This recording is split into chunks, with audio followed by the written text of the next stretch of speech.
আমি টাইমে লো হইনি। গুড মর্নিং বন্ধুরা, কেমন আছো তোমরা? নিশ্চয়ই ভালো আছো, আমিও খুব ভালো আছি। আজকে হলো নেক্সট দিন, আজকে হলো মঙ্গলবার, আজকে হলো সাই বাবার তিরোধান তিথি। তো চলো, আমার পুজো দেওয়া মোটামুটি হয়ে গেছে। এখন এক সিদ্ধ ভাতটা শুধু দেবো ভোগ। এই যে নৈবেদ্য দেওয়া শেষ। এই যে গোপাল ঠাকুর বসে আছেন, এখনো অষ্টমী ছাড়েনি, তার জন্য উঠাইনি।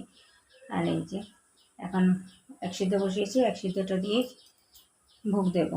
তো চলো দেখতে থাকো আর সঙ্গে থাকো।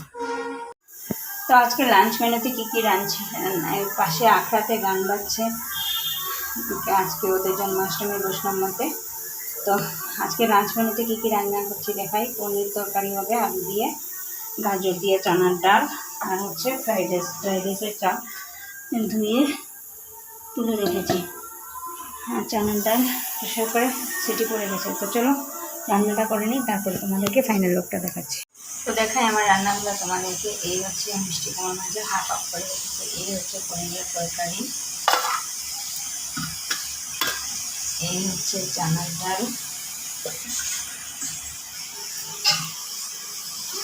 আর এই হচ্ছে প্লেন ফ্রাইড রাইস। চলো ব্লগটা দেখতে থাকো আর সঙ্গে থাকো।